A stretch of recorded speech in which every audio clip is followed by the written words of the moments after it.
Welcome to the reading IQ. दोस्तों, आज मैं बात करूंगा एक ऐसे महान व्यक्ति के बारे में जिनका जन्म 14 अप्रैल 1891 में सैन्य छावनी महू के काली पलटन इलाके में हुआ, जो कि मध्य प्रदेश में है। जो एक ऐसे पावरफुल पॉलिटिशियन, दलित प्रोफाउंड पावरफुल लीडर, एक वुमेन इमेंसिपेटर, एक इकोनॉमिस्ट, एक प्रोलिफिक राइटर और एक ऐसे बुद्धिमान व्यक्ति जो कि बुद्धिज्म का रिवाइवलिस्ट भी था, जिनका नाम था डॉक्टर भीमराव रामजी अंबेडकर।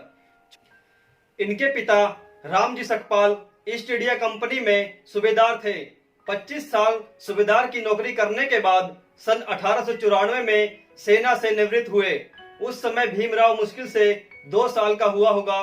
वे परिवार के सदस्यों को लेकर आमवाड़े गांव के पास डापोली आए, जो कि रत्नागिरी महाराष्ट्र में पड़ता है। यहाँ पर आर्थिक तंगी के कारण इनके पिता रामजी सकपाल को रत्नागिरी से सतारा नाम के स्थान पर, जो कि महाराष्ट्र में पुणे के नजदीक है, वहां शिफ्ट होना पड़ा। सतारा आते ही परिवार में बड़ी दुखद घटना घटी। एक और रामजी सूबेदार की सतारा से गोरेगांव बदली हो गई और वे अकेले वहां चले गए। दूसरी ओर उनकी पत्नी भीमाबाई का बीमारी के चलते देहांत हो गया। वे बचपन से ही दिल को दहला देने वाली कठिनाइयों के दौर से गुजरे। ये पढ़ना चाहते थे। इन्होंने अपने पिता से रिक्वेस्ट की, क्योंकि इनका जन्म एक दलित समाज में महार जाति में हुआ, इसलिए इनको कोई सुविधा उपलब्ध नहीं थी। वहां पर आम बच्चों के साथ इनको पढ़ने नहीं दिया जाता था। इनके पिता ने इनको किसी तरह से नजदीक के स्कूल में एडमिशन कराया, लेकिन इनको बैठने नहीं दिया गया। बोले बाहर बैठकर पढ़ेगा। उनकी पढ़ाई में इतनी रुचि देखकर एक दिन मास्टर जी बोले, इधर आओ, ये सवाल करके दिखाओ। जैसे ही ब्लैक बोर्ड पर सवाल सोल्व करने गया तो बच्चे चिल्लाए, मास्टर जी ये नीची जात का है। और इतना ही नहीं, बच्चे चिल्लाकर भागने लगे ब्लैक बोर्ड की तरफ। ये सोचने लगे कि क्यों भाग रहे हैं, तो देखा बच्चे अपने टिफिन वहां से हटाने गए थे, ताकि उनकी परछाई से उनका खाना अपवित्र ना हो जाए। बचपन में इन्हें ऐसी बहुत सी मुसीबतों का सामना करना पड़ा। एक दिन एक कुएं से पानी क्या पी लिया, इतनी मार खानी पड़ी। एक बार रिक्शे वाले ने रिक्शे से उतार दिया, जब उसे रास्ते में पता चला कि यह नीची जात का है, और उसके बाद बोला कि तुझे रिक्शा का किराया डबल देना पड़ेगा और रिक्शा भी तुझे ही चलानी पड़ेगी। उस समय केवल छूने से ही नहीं, परछाई तक से दिक्कत थी। परछाई को तो छोड़िए, इनकी आवाज सुनने से भी लोग सोचते थे कि अपवित्र हो जाएंगे। ये जो परछाई से अपवित्र, छूने से अपवित्र, आवाज से अपवित्र, ये दर्द उनको सहना पड़ा। यही उनके जीवन में बड़ा रोल साबित हुआ। इनको स्कूल में संस्कृत नहीं पढ़ाई जा रही थी। बोले संस्कृत तो ब्राह्मणों के पढ़ने के लिए है, तेरे पढ़ने के लिए नहीं है। उनको स्कूल से निकाल दिया गया। सायाजी महाराज गायकवाड़ नाम के एक राजा हुआ करते थे। वो उनके पास गए।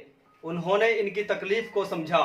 इनकी पढ़ने की इतनी इच्छा और बुद्धिमत्ता को देखकर उन्होंने खुद इन्हें स्पॉन्सर किया, स्कॉलरशिप दी, ताकि ये जाकर लंबी पढ़ाई कर सके। इन्होंने मुंबई से इंग्लिश में इंटर की, फिर यहीं से इकोनॉमिक्स और पॉलिटिकल में बीए की। वो रुके नहीं और कहा, तुम मुझे यहाँ नहीं पढ़ने दोगे, मैं जाऊंगा दुनिया की बेस्ट यूनिवर्सिटी में, रोक कर तो दिखाओ। और वो स्कॉलरशिप लेकर निकल गए न्यूयॉर्क। कोलंबिया यूनिवर्सिटी जाकर उन्होंने एमए करी। एमए में उन्होंने political science, economics, history, sociology और बाद में फिर पीएचडी की। यहाँ भी नहीं रुके, लंदन स्कूल ऑफ इकोनॉमिक्स चले गए। वहां जाकर एमएससी किया, लॉ की पढ़ाई किया, फिर उसके बाद डॉक्टरेट किया। किताब के ऊपर अपनी थीसिस लिखी। ये वही किताब थी जिसके ऊपर आगे जाकर रिजर्व बैंक ऑफ इंडिया बना। महाराजा और बड़ौदा से इनका इतना प्रेम था कि ये अपनी पढ़ाई पूरी करके महाराजा गायकवाड़, जिन्होंने इनकी मदद करी थी, वापस उनके पास आ गए। बोला दुनिया भर में पढ़ाई कर कर आपकी सेवा करना चाहता हूँ।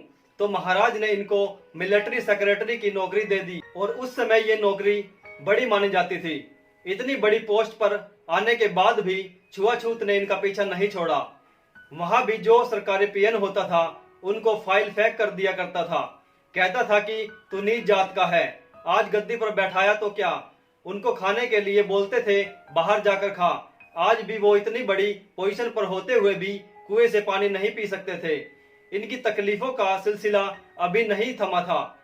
जिनसे इनका विवाह हुआ था, इनकी पत्नी रमाबाई से इनकी 5 संतानें थी, जिनमें से 4 संतानें एक के बाद एक ठीक से इलाज ना होने के कारण देहांत हो गया। एक बच्चा बचा, लेकिन पत्नी भी आगे चलकर उनका साथ ना दे पाई।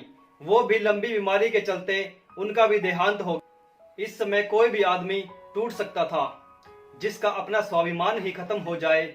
लेकिन इन्होंने क्या किया, ये साथ साथ देश के लिए लड़ते रहे। घर की तकलीफों के कारण अपने आप को रुकने नहीं दिया।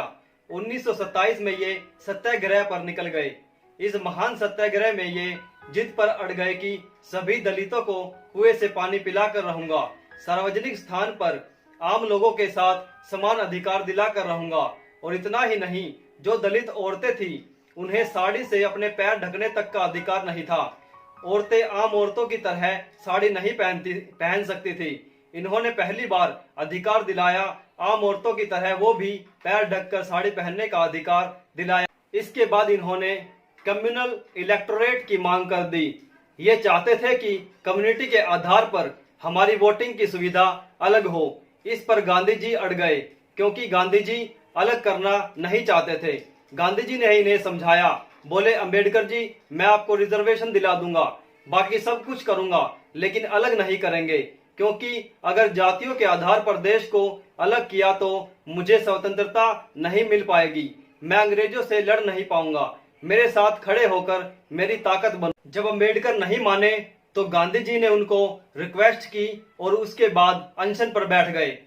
और उसके बाद अंबेडकर जी ने सोचा कि इनके जीवन का त्याग ना हो जाए, तो फिर अंबेडकर जी गांधी जी के पास गए और उन्होंने गांधी जी को समझाया। बोले, ठीक है, आप अपना अनशन छोड़िए। पूना पैक्ट वहां साइन किया गया। जब पूना पैक्ट साइन किया, तब उन्होंने कम से कम रिजर्वेशन तो कंट्रोल में कर ही लिया। इनके द्वारा लिखी गई the evolution of provincial finance in British India और the problem of the rupee, 2 किताबें, जिसके आधार पर आरबीआई की स्थापना की गई। इन्हीं की बुद्धि के आधार पर भारत का संविधान लिखा गया। 1947 में जब भारत आजाद हुआ तो नेहरू जी गांधी जी के पास कैबिनेट की लिस्ट लेकर आए। तो गांधी जी ने पूछा, इसके अंदर बाबा साहेब अंबेडकर का नाम कहाँ है? वहीं उनकी थोड़ी बहस हुई और गांधी जी ने कहा, नेहरू, ये तेरी कैबिनेट नहीं है, ये आजाद भारत की कैबिनेट है। तभी बाबा साहेब अंबेडकर को कानून मंत्री के रूप में लिया गया और ड्राफ्टिंग कमेटी के चेयरमैन भी बनाया गया। आगे चलकर इन्होंने हिंदू कोड बिल और महिलाओं के लिए बड़े कानूनों में कई बदलाव लाए। ये वो पॉलिटिशियन लीडर नहीं थे जो सत्ता के लिए लड़ते थे। ये लड़ते थे इसके लिए कि देश में कमजोर हिस्से को उठाना हर पॉलिटिशियन का कर्तव्य है। इनके हर काम में सहनशीलता दिखती थी। फिर इन्होंने बौद्ध धर्म को अपनाया। बौद्ध धर्म इन्होंने हर व्यक्ति को समानता की दृष्टि से देखना सिखाया। आखिरी तक ये काम प्रेम से करते रहे, किसी के साथ लड़ाई नहीं की। कोलंबिया यूनिवर्सिटी ने इनको number 1 scholar in the world की उपाधि से नवाजा गया। देश में इनको भारत रत्न दिया गया। धन्यवाद दोस्तों, अगर आपको हमारी वीडियो पसंद आई है तो प्लीज लाइक कीजिए, शेयर कीजिए और कमेंट कीजिए। अगर आपने अभी तक हमारे चैनल को सब्सक्राइब नहीं किया है तो प्लीज सब्सक्राइब कीजिए।